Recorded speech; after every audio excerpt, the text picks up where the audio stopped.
નમસ્તે વિદ્યાર્થી મિત્રો એનએમએમએસ પરીક્ષામાં તમારે જે ધોરણ 7 માંથી વિજ્ઞાનના પ્રશ્નો પૂછાય છે. ધોરણ 7 નું વિજ્ઞાન છે આખા વર્ષનું એટલે કે બંને સત્રનું વિજ્ઞાન તમારે પૂછાય છે, બરોબર? તો હવે એમાંથી આપણે સારા પ્રશ્નો કે જે પૂછાઈ શકે એવા પ્રશ્નો છે એના ઉપર આપણે નજર મારીએ. તો ચાલો આપણે ફટાફટ 50 જેવા પ્રશ્નો છે એ આપણે જોઈ લઈએ. પહેલો પ્રશ્ન છે, નીચેનામાંથી કઈ વનસ્પતિ કીટકોને ફસાવીને તેનો ખોરાક તરીકે ઉપયોગ કરે છે? એ અમરવેલ, બી કરેણ, સી કળશ પર્ણ કે ડી જાસૂદ. ચાલો આમાં શું જવાબ આવશે મિત્રો? પહેલા તમારે કમેન્ટ કરવાની છે. આમાં શું જવાબ આવશે? હવે ખાસ એક નોંધ સાંભળી લેજો મિત્રો, અમારી ચેનલ ઉપરથી અમે ક્યારેય તમને એવું નથી કહેતા કે આ જ પ્રશ્નો પૂછાય છે. અમારો ઉદ્દેશ એવો હોય છે કે અમે અલગ અલગ ટોપિકમાંથી અલગ અલગ પ્રશ્નો તમારી સામે રજૂ કરીએ કે જેનાથી તમને ખ્યાલ આવે કે માનો કે આ પ્રશ્ન હવે તમને નથી આવડતો તો એનો મતલબ એવો થાય કે તમારે વિજ્ઞાનનો આ ચેપ્ટરમાંથી આ ટોપિક છે પહેલા ચેપ્ટરનો, તો એ હજી તમારે તૈયાર કરવાનો બાકી છે એવો એનો મતલબ થાય. તો અમારો હેતુ એ જ હોય છે, બરોબર? એની ખાસ નોંધ લેજો. ચાલો ઝડપથી લાઈક કરી દો વિડીયોને. તો કે ભાઈ આમાં કઈ જવાબ આવશે? તો કે વનસ્પતિ જે કીટકોને ફસાવી તેનો ખોરાક તરીકે ઉપયોગ કરે તો કોણ કરે? કળશ પર્ણ આમાં આપણો સાચો જવાબ આવે. ચાલો એના પછી નેક્સ્ટ પ્રશ્ન જોઈએ. હું માનવ શરીરના પાચન તંત્રમાં આવેલ સૌથી લાંબો અવયવ છું. માનવ શરીરના પાચન તંત્રમાં આવેલ સૌથી લાંબો અવયવ કોણ છે? એ કિડની, બી નાનું આંતરડું, સી મોટું આંતરડું કે ડી મુખ ગુહા. ચાલો, માનવ શરીરના પાચન તંત્રમાં આવેલ સૌથી લાંબો અવયવ કયો છે ભાઈ? રાઈટ, કયો છે? નાનું આંતરડું. કયો છે? નાનું આંતરડું. ચાલો, હજી જ્ઞાન સાધનાની પરીક્ષા આના પછી આવે છે, તો જ્ઞાન સાધનાની પરીક્ષા માટે પણ અમે આ જ રીતે તૈયારી કરાવીશું. રેગ્યુલર આપણે ચેનલ ઉપર લાઈવમાં તમને સમજાવીએ છીએ અને મોડલ પેપર એનએમએમએસ માટેના મોડલ પેપરે આપણે સોલ્વ કરાવીએ છીએ. તો ચેનલના તમામ વિડીયો તમારા સુધી પહોંચે એટલે ચેનલને સબસ્ક્રાઇબ કરી દેજો મિત્રો. ચેનલને હજી સબસ્ક્રાઇબ કરવાની બાકી હોય તો ઝડપથી સબસ્ક્રાઇબ કરી દો. ચાલો નેક્સ્ટ. તંદુરસ્ત મનુષ્યના શરીરનું સામાન્ય તાપમાન કેટલું હોય છે?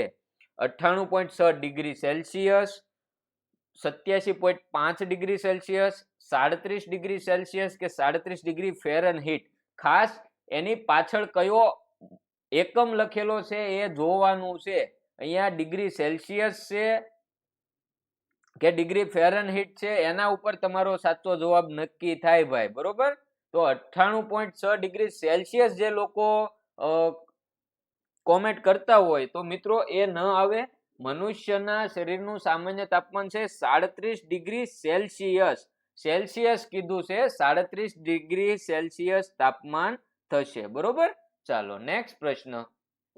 એ પહેલા હજી જે વિદ્યાર્થી મિત્રોને ગ્રુપમાં જોડાવાનું બાકી હોય તો ગ્રુપમાં જોડાવા માટેની લિંક ડિસ્ક્રિપ્શન બોક્સમાં મળી જશે, અથવા તો આ નંબર પર તમારે વોટ્સઅપમાં ગ્રુપ લખીને મેસેજ કરવાનો એટલે લિંક તમને મળી જાય. ચાલો, નીચેના પૈકી કયો રાસાયણિક ફેરફાર છે? ચાલો, રાસાયણિક ફેરફાર કયો છે એ તમારે જણાવવાનું છે.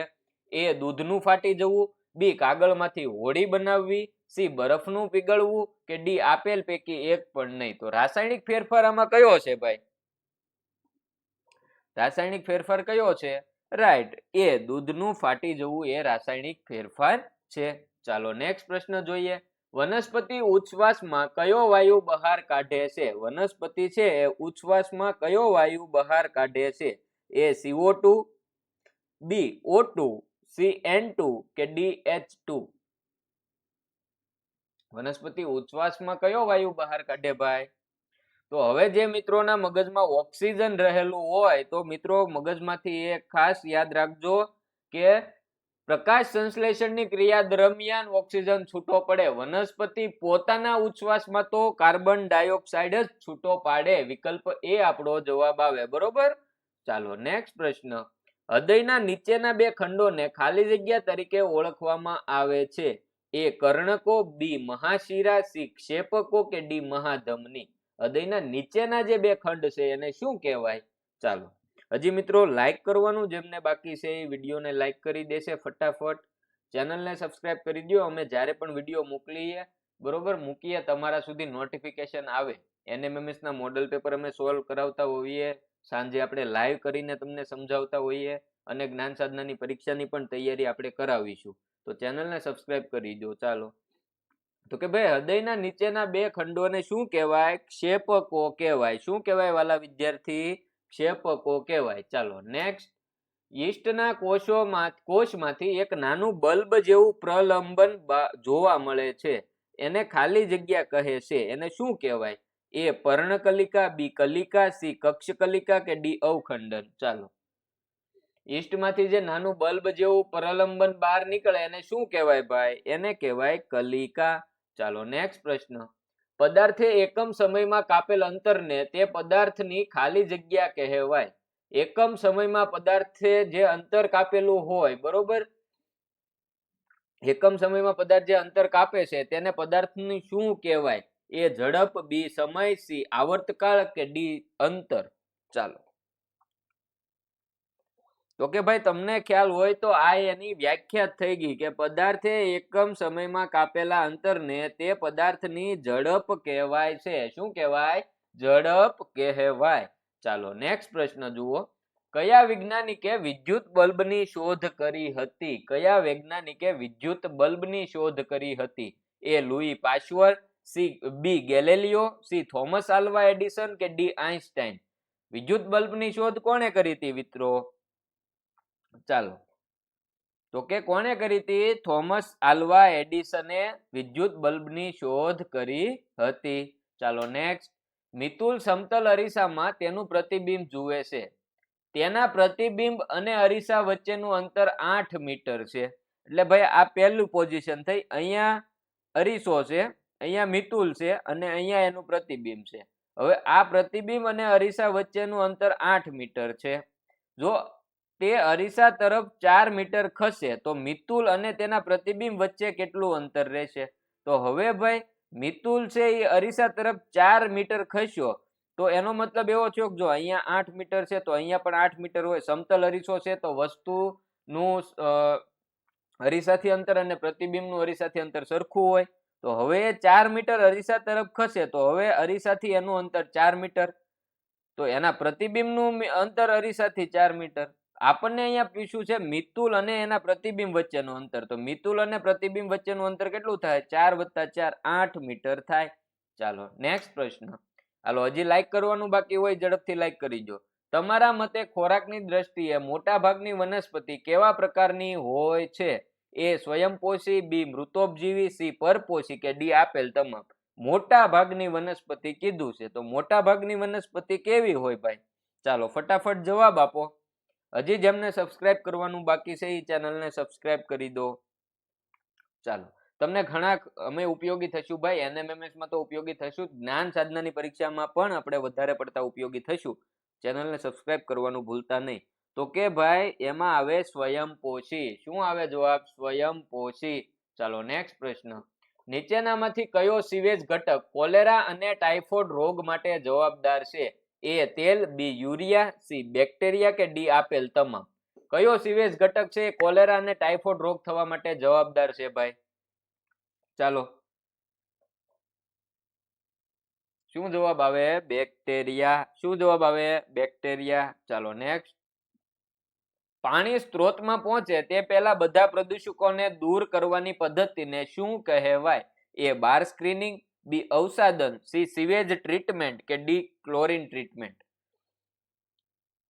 પાણી છે ભાઈ એ સ્ત્રોતમાં પહોંચે એ પહેલા એમાંથી રહેલા બધા પ્રદૂષકોને દૂર કરવાની પદ્ધતિને શું કહેવાય છે? સીવેજ ટ્રીટમેન્ટ કહેવાય. શું કહેવાય? સીવેજ ટ્રીટમેન્ટ કહેવાય. ચાલો નેક્સ્ટ. નીચેનામાંથી કયું પક્ષી મૃત્યુ પામેલા પ્રાણીઓનો ખોરાક તરીકે ઉપયોગ કરે છે? એ ચકલી, બી ગીધ, સી પોપટ કે ડી કોયલ? કયું પ્રાણી છે, પક્ષી છે ભાઈ એ મૃત્યુ પામેલા પ્રાણીઓને પોતાનો ખોરાક તરીકે ઉપયોગ કરે છે? ઓબ્વિયસલી આવડતો જ હોય જવાબ. શું આવે? ગીધ આનો જવાબ આવે. ચાલો નેક્સ્ટ પ્રશ્ન. જંગલના વૃક્ષોને પોષક તત્વોનો પુરવઠો પૂરો પાડવામાં કોણ સહાય કરે છે? જંગલના વૃક્ષો છે એના વૃક્ષોને પોષક તત્વોનો પુરવઠો પૂરો પાડવામાં કોણ મદદ કરે ભાઈ? એ કાગડો, બી ગીધ, સી મોર કે ડી વિઘટકો? શું જવાબ આવે એમાં? વિઘટકો જવાબ આવે. શા માટે? તો કે એ જે મૃત પ્રાણીઓ છે, પછી પર્ણ છે, સુકાઈ ગયેલા પર્ણ ત્યાં પડ્યા હોય, બરોબર, આ બધાનું વિઘટન કરી એના પોષક તત્વો છે એ વૃક્ષોને આપે છે. ચાલો નેક્સ્ટ. જંગલોને પૃથ્વીના ખાલી જગ્યા કહેવાય છે. જંગલો છે, જંગલો એ પૃથ્વીના શું છે ભાઈ? એ ફેફસા, બી આંખો, સી હૃદય કે ડી શરીર? શું કહેવાય એને? જંગલોને પૃથ્વીના શું કહેવાય મિત્રો? ફેફસા કહેવાય છે. શું કહેવાય? ફેફસા કહેવાય છે. ચાલો નેક્સ્ટ પ્રશ્ન. સમતલ અરીસામાં અરીસાથી વસ્તુનું અંતર અને પ્રતિબિંબ અંતર કેવું હોય? હમણાં તમને કીધું ભાઈ. સમતલ અરીસો હોય તો એ અરીસામાં અરીસાથી વસ્તુનું અંતર અને પ્રતિબિંબનું અંતર કેવું હોય? હમણાં તમને કીધું. ઓછું હોય, સરખા હોય, જુદું જુદું હોય કે કઈ કહી ન શકાય? તો કે સમતલ અરીસો હોય ત્યારે અરીસાથી વસ્તુનું અંતર અને એના પ્રતિબિંબનું અંતર કેવું હોય? સરખું હોય. ચાલો નેક્સ્ટ. સમતલ અરીસામાં વસ્તુનું પ્રતિબિંબ કેવું મળશે નહીં? અહીંયા શું કીધું? કેવું મળશે નહીં. તો જુઓ, વાસ્તવિક નહીં મળે, ઉલટું નહીં મળે, વસ્તુ કરતા નાનું નહીં મળે. તો જવાબ શું આવે? આપેલ તમામ, કે આ એક પણ પ્રકારનું પ્રતિબિંબ નહીં મળે. બરોબર. ચાલો નેક્સ્ટ પ્રશ્ન. હાલના સમયમાં ફ્યુઝના સ્થાને શેનો વપરાશ વધ્યો છે? હાલના સમયે ભાઈ ફ્યુઝની જગ્યાએ શું વધારે વપરાય છે? CFLS, MCBs, LMDs કે આપેલ તમામ? ફ્યુઝની જગ્યાએ હાલમાં શું વપરાવા માંડ્યું છે ભાઈ આપણા ઘરમાં અથવા તો ઓફિસોમાં? તો કે MCB નો ઉપયોગ થવા માંડ્યો છે, કે જે પાવરનું નિયંત્રણ કરે. બરોબર, વિદ્યુત જે છે એ એક માત્રા કરતા જો વધારે એમાં પાવર આવી જાય, લોડ આવે, બરોબર, તો એ પડી જાય. બરોબર, કે MCB પડી ગઈ એવું આપણે અહીંયા કહીએ. બરોબર, સાદી ભાષામાં. તો એ સ્વિચ છે એ બંધ થઈ જાય, એટલે તમારા જે ઉપકરણો છે એને કઈ નુકસાન ન થાય. બરોબર. ચાલો, પહેલાના સમયમાં ફ્યુઝ આપણે વાપરતા હતા, હજી ફ્યુઝ વપરાય જ છે, પરંતુ હવે MCB નો ઉપયોગ થોડો વધારે વધ્યો છે. ચાલો. બલ્બની અંદર જોવા મળતા પાતળા તારને શું કહેવાય? એ વિદ્યુત કોષ, બી એલિમેન્ટ, સી ફિલામેન્ટ કે ડી બેટરી? બલ્બની અંદર તમે જોયું હોય, અત્યારે તો આપણે LCD બલ્બ થઈ ગયા, બરોબર, મોટા ભાગના, પરંતુ પહેલા જે લાલ કલરનો બલ્બ આવતો, લાલ કલરનો મીન્સ કે જે લાલ કલરની પ્રકાશ આપતો, જે લોકોએ જોયો હોય એને, તો એમાં બલ્બમાં તમને વચ્ચેના ભાગમાં આ રીતે બલ્બ હોય ને, આ રીતે બલ્બ, એક જ મિનિટ મિત્રો, અહીંયા કંઈક તકલીફ થઈ. હા, તમારી સામે આ રીતે જે બલ્બ હોય ને, આ બલ્બ, એમાં તમને અહીંયા આ માનો કે આ એનો ભાગ છે, તો અહીંયા તમને કંઈક આવો પાતળો તાર જેવું દેખાતું હોય, જે લોકોએ જોયું હોય એને, તો એને શું કહેવાય? ચાલો, એને શું કહેવાય છે મિત્રો? એને ફિલામેન્ટ કહેવાય. શું કહેવાય? ફિલામેન્ટ. કે જે એ તૂટી જાય તો આપણે એવું કહેતા કે બલ્બ ઉડી ગયો, એવું આપણે પહેલા કહેતા. ચાલો નેક્સ્ટ પ્રશ્ન. આવર્ત ગતિનું સૌથી વધુ જાણીતું ઉદાહરણ કયું છે? એકદમ હેલું. સાદું લોલક, રેત ઘડી, છાયા યંત્ર કે સમય? આવર્ત ગતિનું સૌથી જાણીતું ઉદાહરણ કયું છે મિત્રો? સાદું લોલક છે. કયું છે? સાદું લોલક છે. ચાલો એના પછી નેક્સ્ટ પ્રશ્ન જોઈએ. લોલકનો આવર્તકાળ અચળ હોય છે, એની શોધ કોણે કરી હતી? ભાઈ, લોલકનો આવર્તકાળ જે છે એ અચળ હોય, આવી શોધ કોણે કરી હતી? A Newton, B Galileo Galilei, C Edward Jenner કે ડી થોમસ આલ્વા એડિસન? કોણે શોધ કરી હતી? ચાલો તમે જવાબ આપો ત્યાં સુધીમાં ભાઈ હજી જે લોકોને લાઈક કરવાનું બાકી છે એ વિડીયોને લાઈક કરી દેશે, ત્યાં લાઈક નું બટન છે એ દબાવી દેશે. જેમને હજી ચેનલને સબસ્ક્રાઇબ કરવાની બાકી છે એ સબસ્ક્રાઇબ બટન દબાવી પડખે આપેલ બેલ આઇકન પણ દબાવી દેશે, જેથી કરીને NMMS ને લગતી જે પણ અમે લાઈવ સ્ટ્રીમ કરીએ છીએ એ, પછી NMMS ના મોડેલ પેપર સોલ્વ કરાવીએ એ, અને એના પછી જ્ઞાન સાધનાની પરીક્ષાની તૈયારી કરાવીએ એ વિડીયો તમારા સુધી પહોંચી જાય. તો ચેનલને સબસ્ક્રાઇબ કરી દો. ચાલો, તો અહીંયા જવાબ આવશે ગેલેલિયો ગેલેલી. ચાલો નેક્સ્ટ પ્રશ્ન. લીલનું ઉદાહરણ જણાવો. લીલનું ઉદાહરણ જણાવો. ભાઈ આમાંથી લીલ કઈ છે? એ પાનફૂટી, બી યીસ્ટ, સી સ્પાઇરોગાયરા કે ડી મોસ? ચાલો આમાં લીલ કઈ છે ભાઈ? એકદમ સહેલો પ્રશ્ન. લીલનું ઉદાહરણ તમને આવડતું હોવું જોઈએ હવે તો. ચાલો લીલ કઈ છે? સ્પાઇરોગાયરા લીલ છે. કઈ લીલ છે? સ્પાઇરોગાયરા. ચાલો મકાઈ તો એકલિંગી પુષ્પો, જાસૂદ તો ખાલી જગ્યા. ચાલો, જેવી રીતે મકાઈ છે એના એકલિંગી પુષ્પો હોય, તો જાસૂદમાં કેવા પુષ્પો હોય? એ એકલિંગી પુષ્પો હોય, બી દ્વિલિંગી પુષ્પો હોય, સી એ બી બંને કે ડી એક પણ નહીં? જાસૂદમાં કેવા પુષ્પ આવેલા હોય છે ભાઈ? ચાલો જોઈએ જઈ કમેન્ટ કરો ઝડપથી. જાસૂદમાં કેવા પુષ્પ આવેલા હોય, એકલિંગી કે દ્વિલિંગી? સરસ, જાસૂદમાં કેવા પુષ્પ હોય, દ્વિલિંગી પુષ્પ હોય. ચાલો નેક્સ્ટ પ્રશ્ન. હું ફેફસામાંથી ઓક્સિજનને શરીરના કોષો સુધી લઈ જાઉં છું, તો હું કહો હું કોણ છું? જો શું કીધું, હું લઈ જાઉં છું, બરોબર. હું મોકલું છું એમ નથી કીધું, નહીતર તમે અહીંયા હૃદય જવાબ આપતા હો તો એટલા માટે કીધું છે કે હું મોકલું છું એમ નથી કીધું, હું લઈ જાઉં છું. તો ફેફસામાંથી ઓક્સિજન વાળું જે ઓક્સિજન છે એને શરીરના બીજા કોષો સુધી પહોંચાડવાનું કાર્ય કોણ કરે? હૃદય, મૂત્રપિંડ, મૂત્ર કે રુધિર? શું જવાબ આવે આમાં? રુધિર જવાબ આવે. શું જવાબ આવે? રુધિર જવાબ આવે. મોકલવાનું કીધું હોય તો હૃદય આવે, પણ રુધિર છે એ પોતાની સાથે ઓક્સિજનને લઈ જાય છે. ચાલો, વનસ્પતિમાં બિન વપરાયેલા પાણીનો નિકાલ થવાની ક્રિયાને શું કહે છે? એ પરિવહન, બી બાષ્પીભવન, સી ઉત્સર્જન કે ડી બાષ્પોત્સર્જન?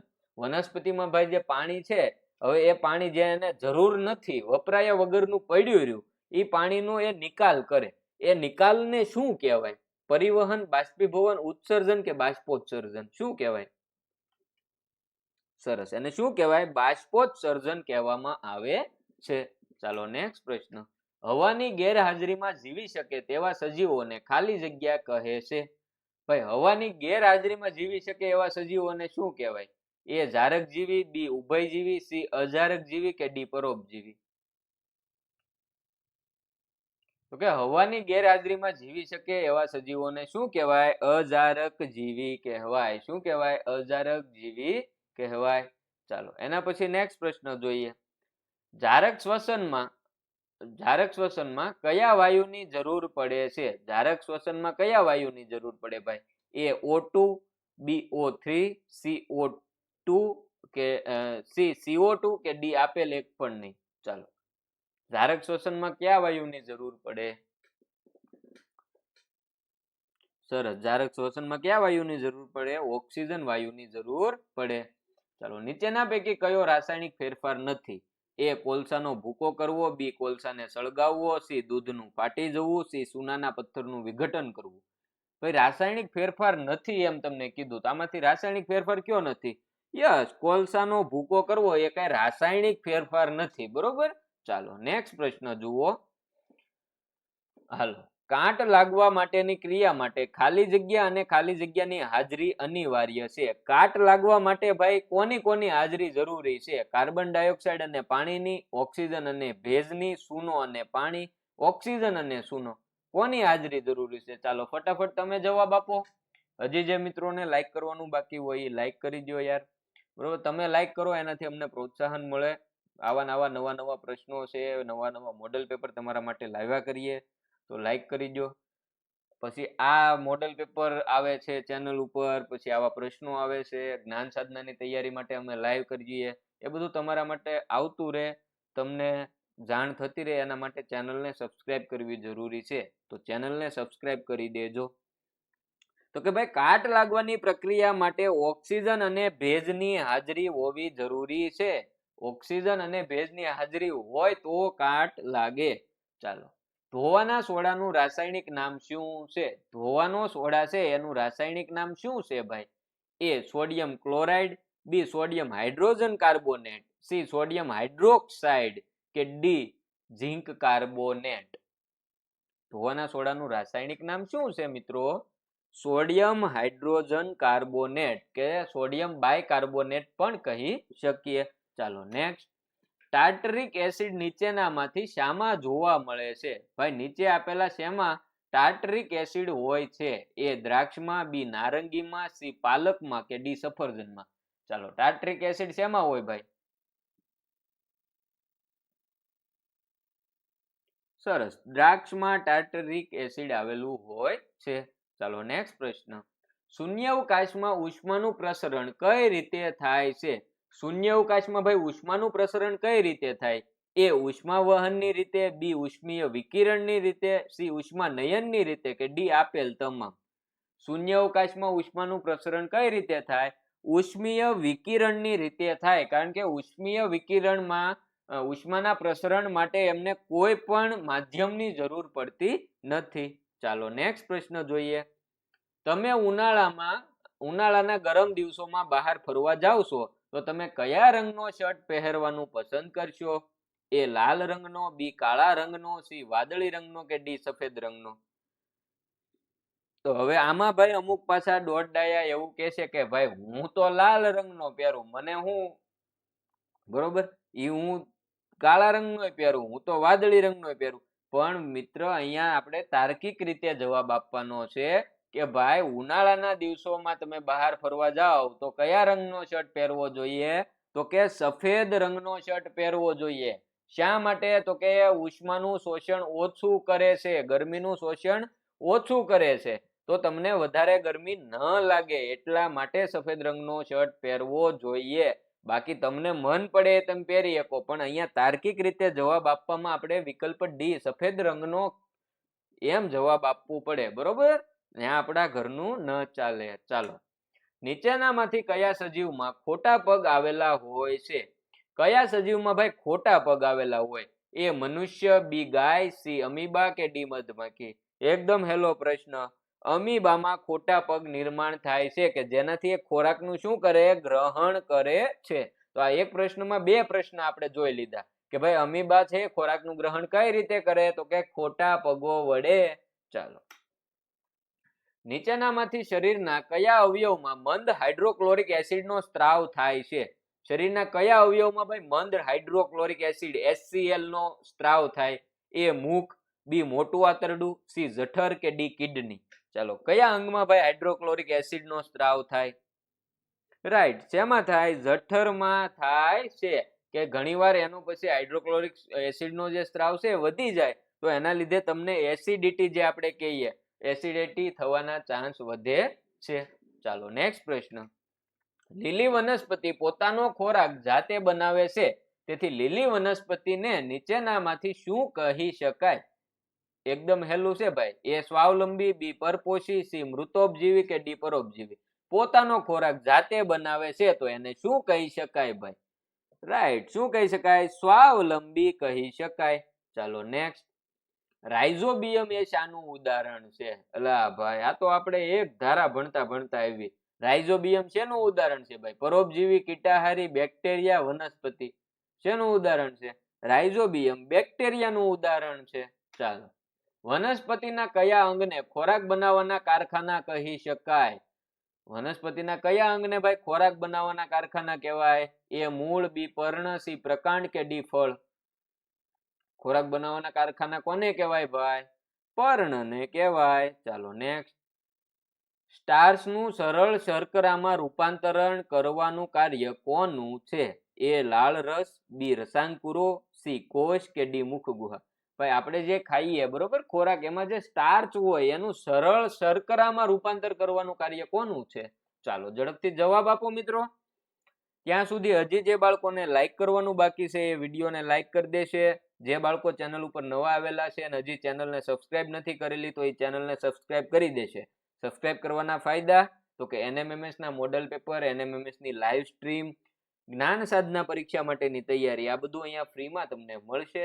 તો ચેનલને સબસ્ક્રાઇબ કરી અને બેલ આઇકન દબાવવું, બીજું કાંઈ કરવાનું નથી. ચાલો, તો કે સ્ટાર્ચનું સરળ શર્કરામાં રૂપાંતર કરવાનું કાર્ય લાળ રસ કરે છે. કોણ કરે? લાળ રસ, કે જ્યાંથી પાચનની શરૂઆત થઈ જાય. બરોબર.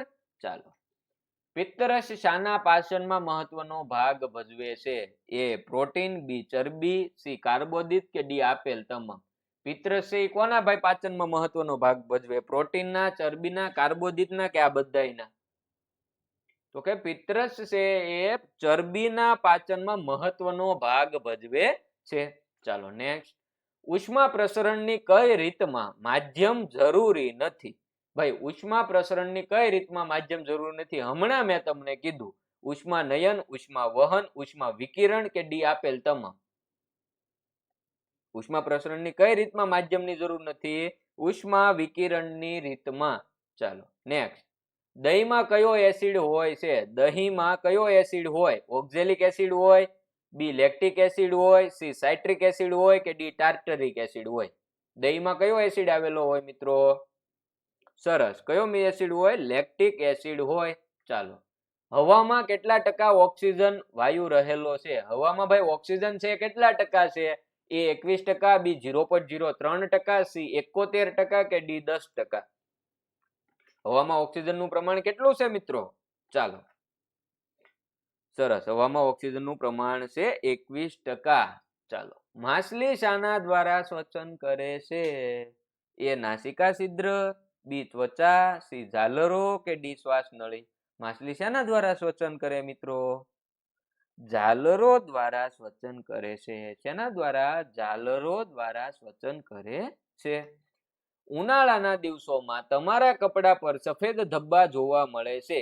આ ધબ્બા શાના હશે? ઉનાળાના દિવસોમાં ભાઈ આપણે જે કપડા પહેર્યા હોય એમાં સફેદ ધબ્બા જોવા મળે. સાદી ભાષામાં કહીએ તો આપણે સારી વળી ગઈ એવું કહેવાય. અહીંયા એવું અમારે અહીંયા કાઠિયાવાડમાં અહીંયા એવું કહેવાય છે કે સારી વળી ગઈ એવું. તમારે શું કહેવાતું હોય એ ખ્યાલ નથી, બરોબર? તો એ શાના કારણે હોય? પાણીના કારણે, રુધિરના કારણે, લૂના કારણે કે પરસેવાના કારણે? શાના કારણે હોય? પરસેવાના કારણે હોય, કારણ કે પરસેવામાં જે ક્ષાર રહેલો છે એના લીધે એ સફેદ કલરનો ધબ્બો પડે છે. પરાગરજ હલકી હોવાનો ફાયદો શું? પરાગરજ હલકી હોય એનો ફાયદો શું થાય? એ પવનથી વહન પામે, બી રક્ષણ મળે, સી પાણીથી વહન પામે કે ડી એ અને સી બંને? તો કે રક્ષણ મળે એ કાંઈ એનો ફાયદો નથી. ફાયદો શું છે? પવનથી વહન પામે અને પાણીથી વહન પામે. તો એટલા માટે વિકલ્પ એ અને સી બંને આપણો સાચો જવાબ થાય. ચાલો, વિદ્યુત ઘંટડી વિદ્યુત પ્રવાહની કઈ અસર પર કાર્ય કરે છે? વિદ્યુત ઘંટડી છે એ વિદ્યુત પ્રવાહની કઈ અસર પર કાર્ય કરે છે ભાઈ? એ ઉષ્મીય, બી ચુંબકીય, સી એ અને બી બંને કે ડી એક પણ નહીં? વિદ્યુત ઘંટડી ઉષ્મા જે વિદ્યુત પ્રવાહની કઈ અસર ઉપર કાર્ય કરે? વિદ્યુત પ્રવાહની ચુંબકીય અસર પર કાર્ય કરે છે. ચાલો, હજી જે વિદ્યાર્થી મિત્રોને આપણા વોટ્સઅપ ગ્રુપમાં જોડાવાનું બાકી છે તો વોટ્સઅપ ગ્રુપમાં જોડાવા માટેની લિંક ડિસ્ક્રિપ્શન બોક્સમાં આપેલી છે, અથવા તો અહીંયા આ જે નંબર દેખાય છે આ નંબર પર તમારે વોટ્સઅપમાં જઈ ગ્રુપ લખી મેસેજ કરી દેવાનો છે, એટલે વોટ્સઅપના ગ્રુપમાં જોડાવા માટેની લિંક છે એ તમને મેસેજ આવી જશે, બરોબર?